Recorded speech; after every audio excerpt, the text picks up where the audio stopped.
Hi, welcome to Jovie's Home, where I make new videos every Tuesday and Thursday. Today, we're going to be doing part 2 of our Buying a House in the Netherlands series. Part 2 is going to cover buying an existing house. If you missed part 1, which was about mortgages, it will be linked somewhere here and also below. Before we get into it, I would like to mention again that I am not a real estate agent or a mortgage advisor. I'm just an expat who has been through the process a couple of times. I've bought 2 homes and sold 1. So this information that I'm giving you is based on my own experiences and also on research that I've done. And there will be links listed below so that you can also continue to do your own research. Do turn on your Google Translate feature because a lot of these websites are in Dutch. So being able to translate them is pretty helpful. So if we are going to talk about buying an existing house, how you can search for one and what you can expect. So if that sounds good to you, then please go ahead and give this video a thumbs up.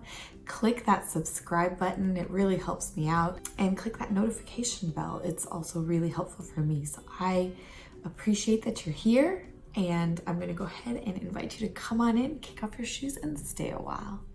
I'm really glad that you're here today. So let's get into it. Now you know, you've already looked into it, and now you know how much you can borrow. So let's go ahead and start looking for that house or apartment. Maybe you like apartments. And so where do you start? It's really cool how in the Netherlands, the majority of houses that are for sale are going to be listed on one central website called Funda. And on that website, you can search by so many different parameters. You can search location, amenities. You can search by, of course, price, so many things. So basically everything that you want to be able to search for, you can search for on Funda and then narrow down your search. Once you find a property that you would like to actually have a real look at, you can see on the website who is the listing agent, and that is going to be the real estate agent or the makelaar for the seller, and you would contact them or their office and schedule a viewing. One thing that is a little bit different in the Netherlands as opposed to the States where I come from, and I don't know how it is where you come from, but maybe it's the same, is that real estate agents pretty much have regular office hours. So like Monday through Friday, 9 to 5. And that is also when they will be expecting that you're gonna do the viewings. So having a Saturday viewing or a Sunday viewing or something in the evening, it might be a little bit more difficult to arrange, and you would be expected to take time off of your own, from your own job to go ahead and look for a house. An exception might be, if a house has been sitting on the market for a really long time, or if the market is very slow, then they might be more willing to do some kind of extended hours. But in a hot market like what's happening right now in the Netherlands when I'm filming this, the chances of you getting an agent to do something outside office hours is going to be more tough. But they will sometimes do like an open house, that might be on a Saturday. So like an open house type viewing, and then you can go and see it on a Saturday. But again, some properties don't even get to that point. So it's good to know.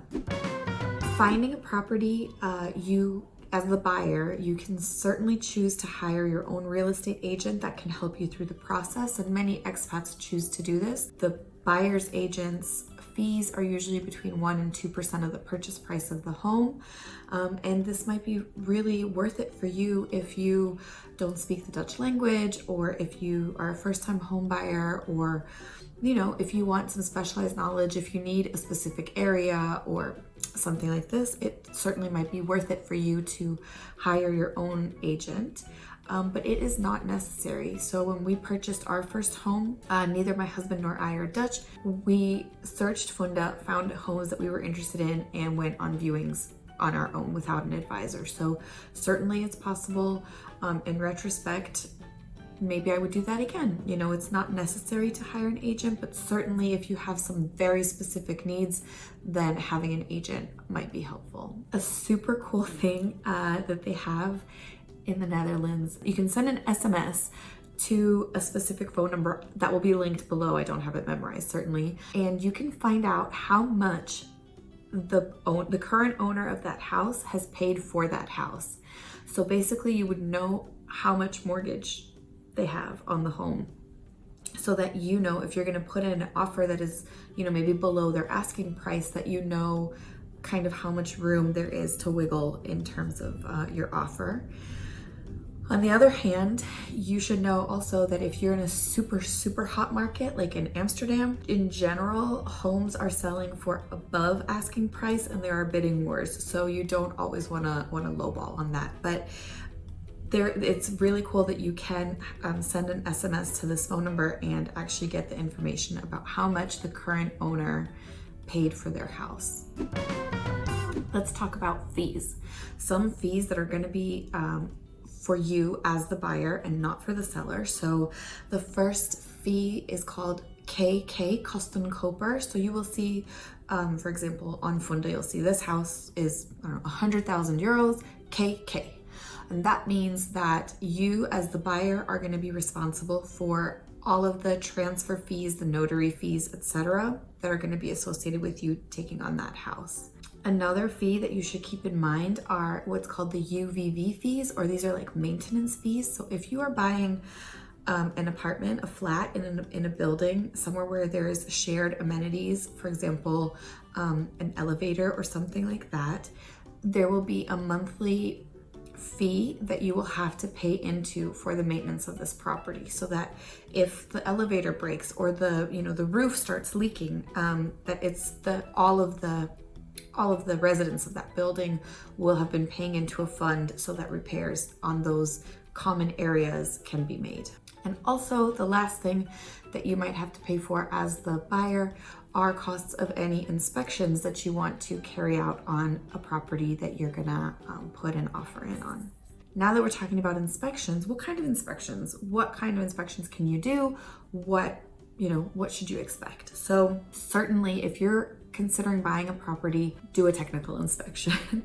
A technical inspection is you will hire somebody who is an expert in technical inspections of homes that will come, and he will or she will come and they will look at the house top to bottom. They will not, for example, climb onto the roof, or they might not go into, they will not see things that are not visible kind of to the naked eye, but they will go in corners, they will check everything, and they can advise you on, maybe that is something you're going to need to be replacing soon, or, this is like a single glass window, not double pane or triple pane. Isolation is going to need to be replaced, whatever that is, so that you can know going into it already certain changes or upgrades or modifications that are going to be waiting for you as the new buyer or owner of that house. You can also do an asbestos inspection, because some homes that were built long ago, they do have asbestos in them. In general, asbestos is not really dangerous if it's just sitting there dormant somewhere, but if you are planning on doing like a big renovation, maybe to the top floor of your house, and there's asbestos in the roof, that is going to be a huge cost if you do need to have that remedied. So doing an asbestos inspection for an older property, if you are planning on doing some major renovation, it's also going to be worth it for you. Then you can also do, if you walk into a property and there's kind of like a little bit of a funny smell, maybe some sewage smell, you can certainly also do sewage or pipe inspections. That would be, again, someone else that's going to come in. They might pipe some smoke throughout the house or through the pipes and see where the smoke comes out of, but these are all optional inspections that you can do. And you can do these inspections either before or after you've put in your offer, as long as part of your offer is that you're going to do the inspection. So for example, you might put in an offer to buy the house, subject to, arranging your financing. Check video one before this one. And then also subject to having cleared technical inspections, asbestos inspections, etc. Now, if your inspection comes back and there is something worrying, maybe there's asbestos, and you've already put in an offer, you can definitely go back and say, okay, well, now we found that, there's asbestos in the house and it will cost, 10,000 euros to remedy that. We would like to share the cost with you, the seller. So we would like to, for example, lower our bid or our offer by half, so by 5,000 euros, so that we split the cost of this asbestos remediation. Certainly the seller can agree or not agree, but that is something that you can do once there are findings of your inspections. Speaking of knowing what you're buying, let's talk about that, because where I come from in the States, if you're getting ready to sell your house in general, people will really like stage the house and make, maybe they will paint it or make some improvements in the house before it goes to market so that they have better chances of selling it. In the Netherlands, it's a little bit different. From what I understand from my Dutch friends and colleagues, is that Dutch people prefer to make the modifications themselves. So they will come and they will view a house that is, doesn't look as beautiful or as in, premium sale condition as it would be, but that's fine because they know that they're already planning on painting this color or making this change. So don't be surprised if you go to a house and you're like, what is this? Why is it not in perfect condition? That is kind of normal in the Netherlands, that it's known that you're gonna, as the new owner, you will want to paint it your own specific color and you're gonna want to make your own specific changes. So sellers don't usually put the houses in tip-top condition before they sell them. Another thing to know is that the seller may take anything with them when they move out, anything that is non-structural. So you should know exactly what all is being left in the house, and you can do that by asking for, a list from the seller's agent. Because when we bought our first home and we moved in, I was a little bit shocked. There were no light bulbs anywhere. They had removed every single light fixture from the home. So we had to go ahead and just get like temporary lighting installed because there was nothing that we could do with no lights.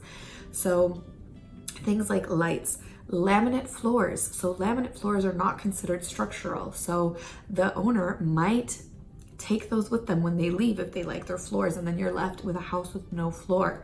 Window coverings, curtains, blinds, anything that is not structural.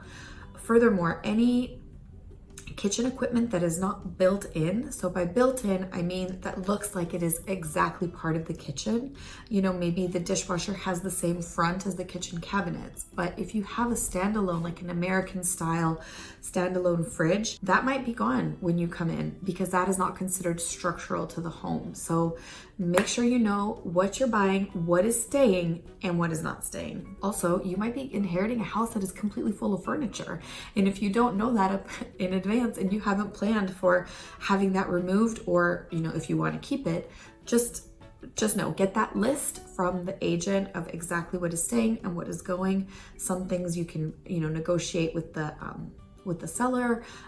So for example, when we sold our last home, we asked the new buyers whether or not they wanted to have our washer and dryer, if they wanted to purchase that from us because we were getting something else for our new home. These kind of things you can also then negotiate for selling. Once you have found your home, you've made an offer, you've done the inspections, you can agree with the seller for a transfer date. So it's also common in the Netherlands that if the seller is building a new home, so watch part 3, the next video that we talk about this when we talk about buying a new home, a seller might be selling their house, for example, a year before they're willing to actually move out. But this is a negotiation between you and the seller, so which day you actually want to take ownership of your home. That is something that you discuss with them or their agent. Also, you or the seller, you guys will agree to which notary will be overseeing your transaction, because you will go there together.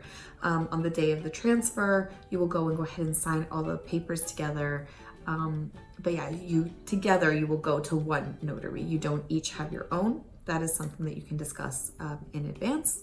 And then also on the day of the transfer, so the day that you are going to go ahead and sign your deed and get your house and get ready to move in, you can choose to have an optional last walkthrough with the seller, so that you can go ahead and see the house as it is once they've moved out, or how it's going to look. So the day that you're going to get your keys, the seller should have already moved out everything, so that you can see the house as it is. So yeah, you guys, that's it. That is all the information that I have for you today about buying an existing house in the Netherlands. I hope you found that helpful.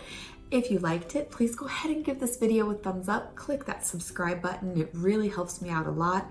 And let me know in the comments below if you have any questions or if you have any other topics that you would like me to cover about being an expat in the Netherlands, or, you know, how do we do things here? I'm going to be really happy to help you out. And yeah, so thank you so much for coming over to my house today. Although I'm not in my house, I'm on vacation in Mexico. So if you see the background is a little bit different, that's why. But thanks for coming over. Thank you for spending time with me today. I really appreciate that you were here, that you took some time out of your day to be with me. And I will see you in my next one. So have a great day, and I'll see you soon. Bye.